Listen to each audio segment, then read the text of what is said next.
Welcome to Wanneroo Raceway. We're here in Perth, Western Australia for round 4 of the Shell Oils Australian Road Racing Championship. I'm Greg McShane and we'll be bringing you all of the action from the 250 production, 250 Grand Prix, 600 Super Sport and the Superbike action. A great racetrack for motorcycles, in fact a very tricky and technical circuit for the riders. Let's take a look.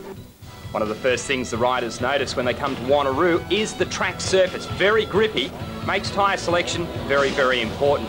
With me in commentary is Dennis Neal, an ex-Superbike rider for Honda. Dennis, the 250 production bikes always turn it on. They certainly do. Very even class, and is the baby class of racing here in Australia, but it's very much a stepping stone. Several of our leading riders that have gone on to great things in the world circuit have come from this class. Adam Ferguson on pole from Chad Turnbull. Kevin Curtin, the most experienced rider in the class, is coming off grid position 3. Let's have a look and see how Curtin goes. He's currently leading the Australian Championship. Going into this round, a good start for him. Turnbull's bogged down on the line, so bike 84, they're not up straight away. We'll have to see if he can fight his way forward. That is Kevin Curtin. He's gotten away nicely. We'll lead them around the loop for the first time, heading for the S's. The thing that is remarkable about this circuit is you really do have to get into a flowing rhythm early on. This track does require a bit of technique.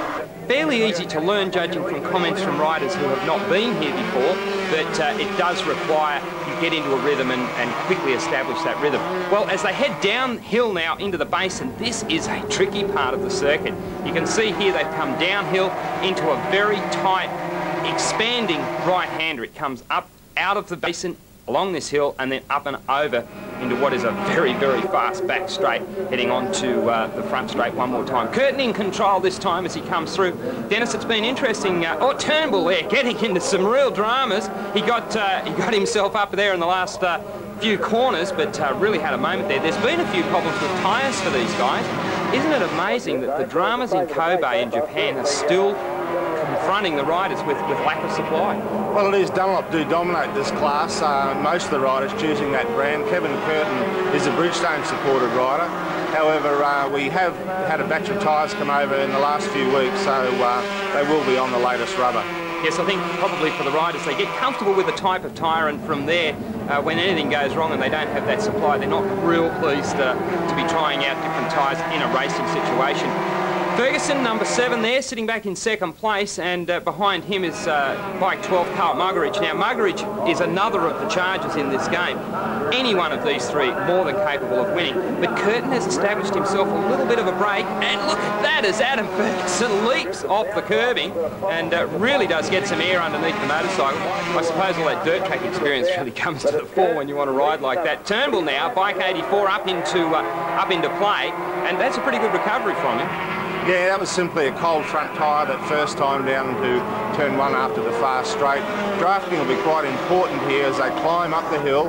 It's important for them to be positioned in the draft, so 2/3 of the way down the bottom of the straight they can pull out and pull a manoeuvre under braking into that fast right-hander. Well, it certainly seems Wanneroo lends itself to motorcycle racing. It really is a great track.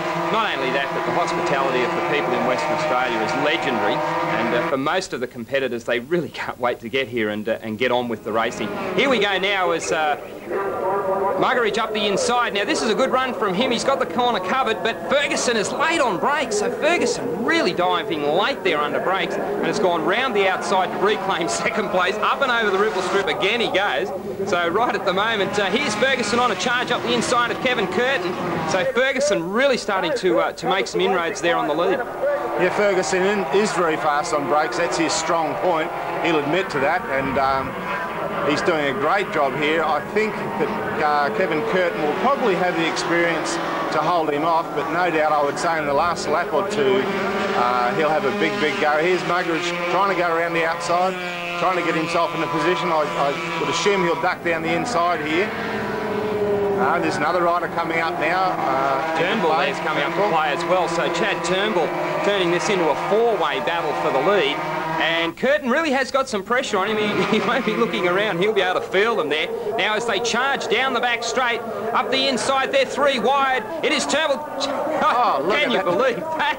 Up the inside from 4th to 1st. That is Turnbull. Now he's run himself wide a little bit. That's given Adam Ferguson a chance to come back on him. Muggeridge comes through as well. This is 250 production racing at its very best. Turnbull up the inside again.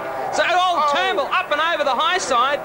Dear, oh dear, can you believe that? And he's not real pleased. Very upset with himself. Simply got on the gas too early. There, quite a big accident, brought down the rider there behind him. Yeah, Muggeridge has gone with him as well. And let's just have a look at this in replay. It's a classic situation of just under pressure, has opened the throttle believing that he can drive away from this little light. But have a look at bike 12. Muggeridge has actually stayed on his motorcycle through the entire incident and has picked the bike back up and made his way back out onto the track. Well, an amazing performance. Well, it's all gone every which way, but right at the moment it's fallen into the hands of Adam Ferguson. He's looking pretty strong from this point, and I think really all he has to do is just stay focused on the job.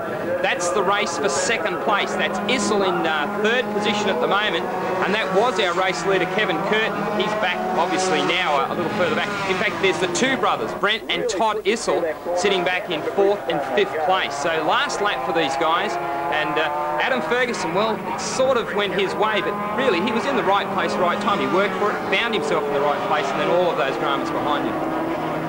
Yeah, he's just trying to get his way past these slower riders here around the outside, nice and smooth. Tucks it in nice and tight there. Kevin Curtin really is a rider who thinks about what he does. He's fit, but he also thinks about the setup of the machine, works hard on the setup, puts a very solid foot forward when it comes to presentation, and I suppose in this sport, this is where you get noticed. That's what this class is about. Here comes Issel up the inside. Now Issel charging there, trying to grab second place. For the final time though, Adam Ferguson in control of this one. He's ridden it hard, and he's ridden it well, there's no doubt about that. As he comes up and off the ripple strip again, it's Issel and Curtin side by side for second place. Ferguson grabs the win. Now who's gotten across the line? Kevin Curtin grabs second place, a great run.